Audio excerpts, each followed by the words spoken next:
Hey everyone, welcome to Unique Ways with Thomas Gerard, an audio podcast. We got a really awesome guest on today, but before we go there, I want to say that today's episode is sponsored by a book by Kevin Bethune called Reimagining Design. It's by MIT Press, and it's a really great book. You can pick up a copy at kevinbethune.com. Our guest today is an American graphic designer, Christian minister, writer, artist, theologian, and decolonizing historian. She is known for her contributions to racial and gender equality in the graphic design field and establishing one of the first Black woman-owned design firms in New York City. Please join me in welcoming Cheryl Miller. Welcome. Welcome. Hi, how are you? Good. You ready for 20 questions? Well, we'll answer as many as we can get through. Perfect. Question one, tell me a little bit more about yourself. What do you do? At this point, I'm a writer of design criticism and specifically other stories than the Euro Anglo-centric, male-centric perspective to graphic design. And I'm a professor at several universities, and I'm spending my time publishing my scholarship. Great. And just a note for our audience, if you're interested in the New York City episodes, check out our early supporter, Debbie Millman. That was a great one. Question two, what's a key piece of knowledge that makes you different? I know myself and I know my gift, and that's what we center on. And I would say that that's a hard piece of information that many seek their whole lives for. And I was able to figure that out early, and have stayed focused to it. Great. So that brings us to question three. Why this of all things? Why do you do what you do? I do what I do because I know I'm supposed to do it. It's a call. When you get clarity when you're young, and you know your gift, you also know your assignment, kind of like Mission Impossible. Will you do this? And I answered yes, and thus I have longevity in the career, and I actually celebrate 50 years of my work. Um, I started professionally in 1974. We're here 2024. So staying focused and knowing what you're supposed to do in life, that's my key. Great. And some people struggle with number four, but the question is, what does your future look like? It looks like I am going to continue to do what I've been doing until I find a place of completion. And one of the things that one of my mantras online is, you don't want me to go to glory without my telling you everything I know. And I'm eyewitness to a tremendous amount of design history that either has not been recorded or is in card catalog and has not crossed over the digital divide. And so writing, writing, writing historical content, and making sure I leave that footprint is, and telling those stories and telling those narratives, that pretty much is the way it's going to be. Great. And five, we say, is unique to this show. The question is, let's talk about location. How does the notion of place play into what you do? Well, place is the globe for me. And I find that my advocacy and legacy speaks to more than North America. And any place that is wanting a design social justice, a broadening of design narrative, is the place where I'll go to share that sense of empowerment. So as far as I can see, is as far as I will go. Great. And six, if you had to start from the beginning, what advice would you give your former younger self? To enjoy the moment of where I am, I was, and not worry about the future, that which I envision is going to happen. So where I am now is clearly what I saw in my younger self. And I would have possibly enjoyed more of in the moment, not worrying about if I'm going to get where I see I'm supposed to be going. Great. And So enjoy the moment a little bit more. Great. And what's a day in your life like? I do a lot of I start with a lot of envisioning, and I have a to-do list, a bucket list of things that I want to accomplish. And after I spend a moment of quiet time and reflection, I take off working until 8, 9 o'clock at night. I would say I put in 12 hours a day. Great. And 8 is around lifelong learning. It's a popular topic. How do you stay up to date? I spend about a minimum of 4, a maximum of 8 hours of screen time in researching and looking at really what's going on in design.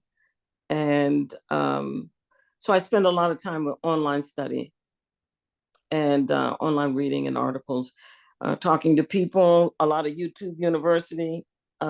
So I use my social media and internet skills to keep up with what's going on.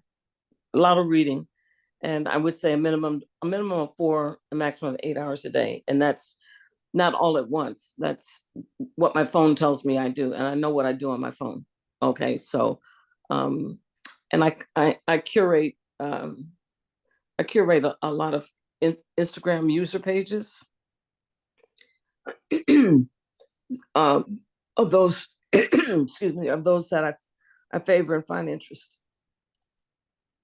Great. And that brings us to tools. What tools do you use? Do you use digital and analog tools?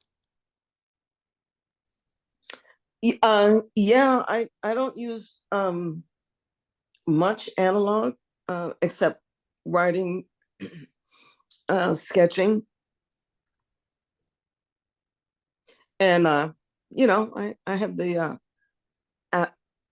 Apple suite and Adobe suite of things, but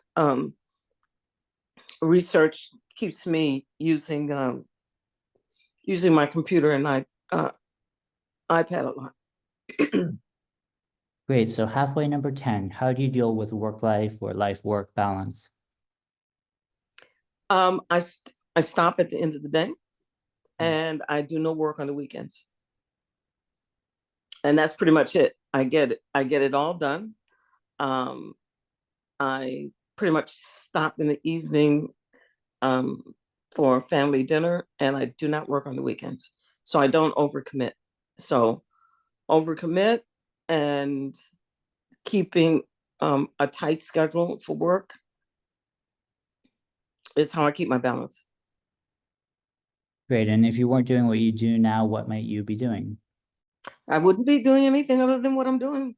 Mm. Like I said, I've been doing this since I was a kid with clarity, and I'm real sure of that. When my kids were in college, I had opportunity to visit mostly the Mid-Atlantic and Northeastern colleges of and universities, and for them to go to school. And I sat in information sessions and up and down the Mid-Atlantic and Northeast corridor. And I sat thinking, Cheryl, did you make the right decision when you were young? And I came up with, if I was going to school today, I'd be doing the same thing. I can clearly tell you that I've been dedicated to this early, very, very early. It's the only thing that has inspired me, and it's the only thing that I've done, and there wouldn't be anything else that I would do. And I'm confident of that. I've had time to reflect upon it. And is there something you would not like to do with your career? No, I'm doing exactly what I want to do, what I enjoy do, what I'm what my community receives of me. And I believe I have the net take of that. I have a lot of goodwill in the business, and I've been at it. I'm very consistent. I've been at it, like I said, 50 years, and I've been true to it. Great. And how about a favorite word, quote, or sentence?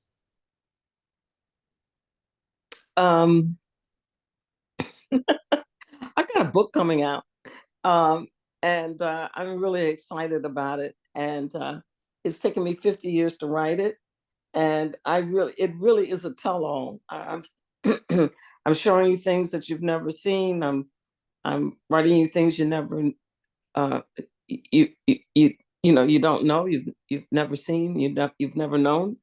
And my favorite, I chuckle now, like, want me writing about if you didn't want me writing about you now, you should have treated me better then. And so that gets a lot of humor. And it's so funny because I know so many people and I've been in the business so long.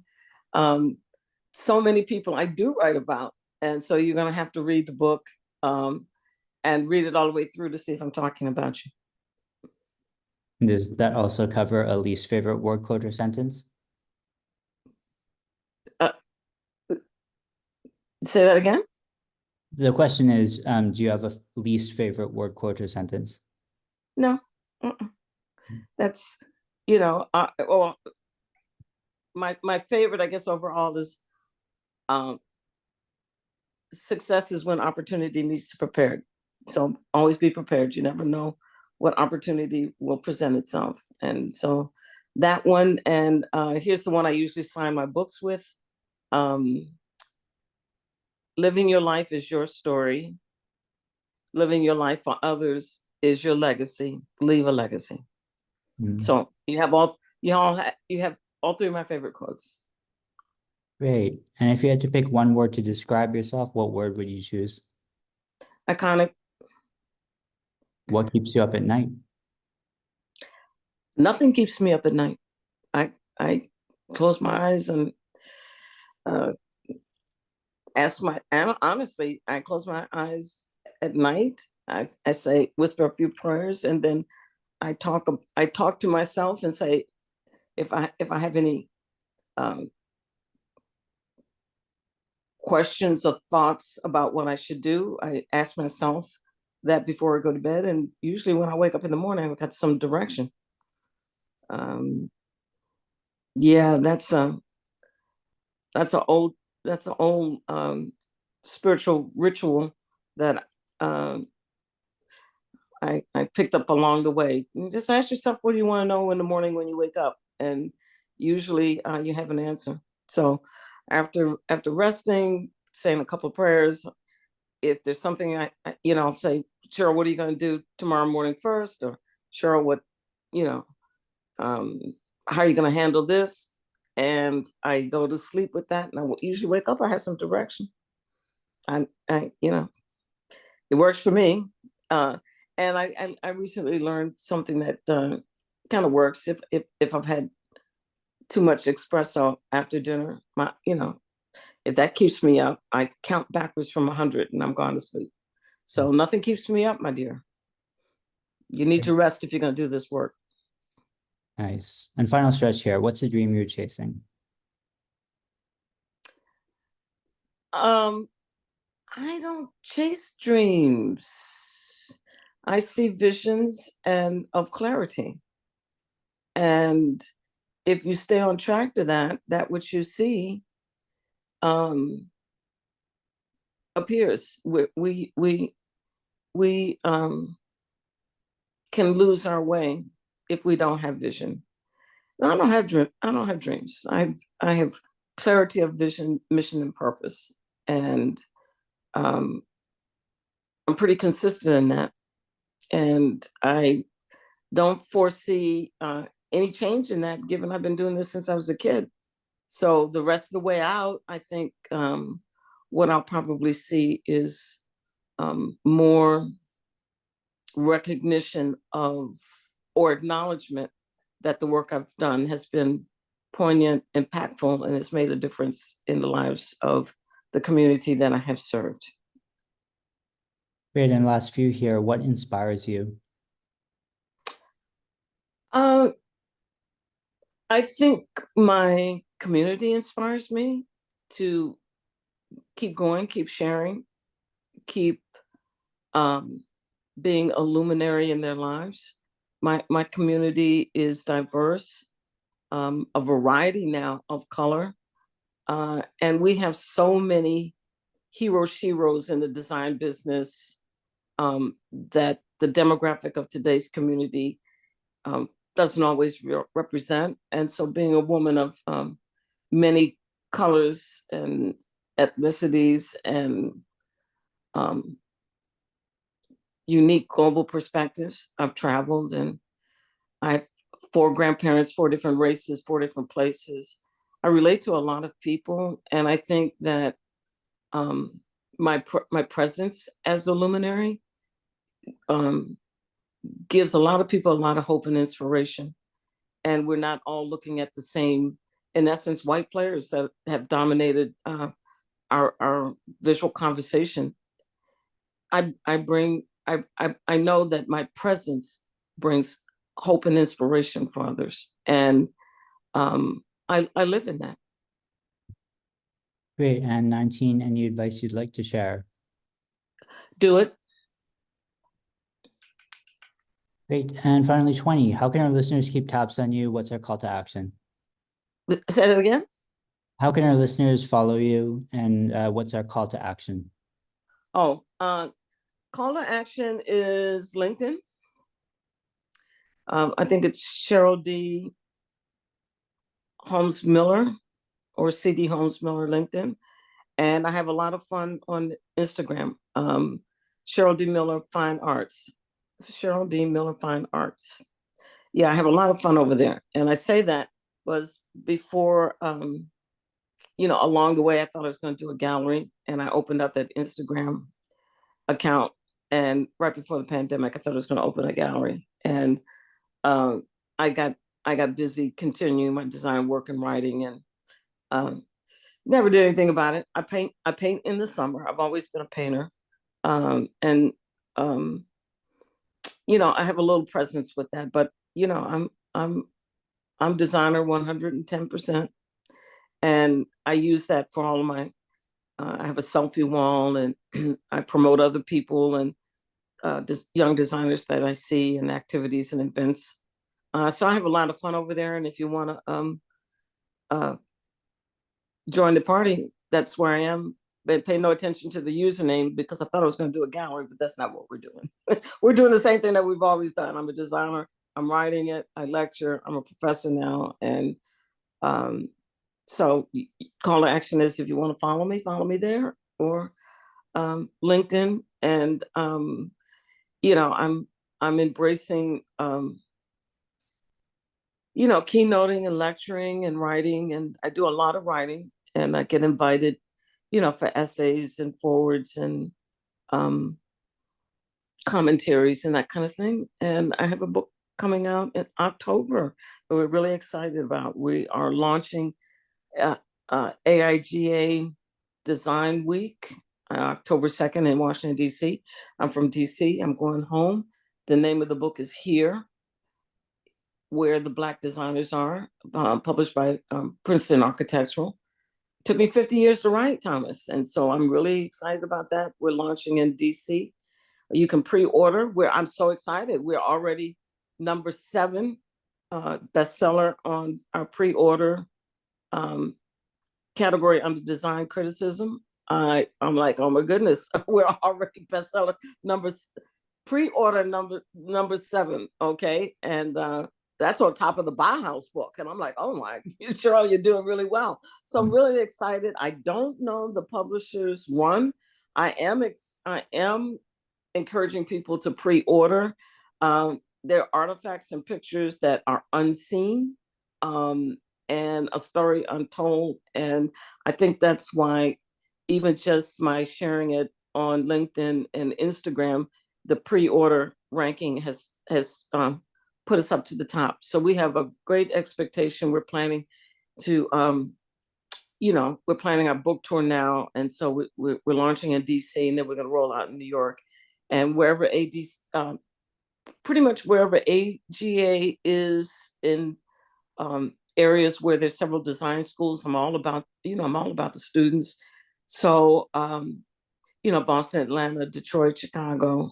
Um, I'll go out to California, Pasadena, LA, and we're looking for sponsors to buy the book. I want, as I come into each town, I don't want, especially the students, if I can get sponsors to buy the book, so I can freely give them out to the students. That's my heart's desire. I don't want anybody worrying about Apple Pay with me. I want to sign books, meet everybody, have a fire chat, Q&A, and you know, bless you with a book. So anyone who's listening that would like to sponsor books for the community, that's my heart, is when I come into town, especially AIGA centric, to design schools and universities, I want to give the books away. So that's what we're working on, Thomas. Great. Well, thanks so much for joining. It's such an honor to have you here today. Thank you. Yeah, thank you. And we'll speak soon.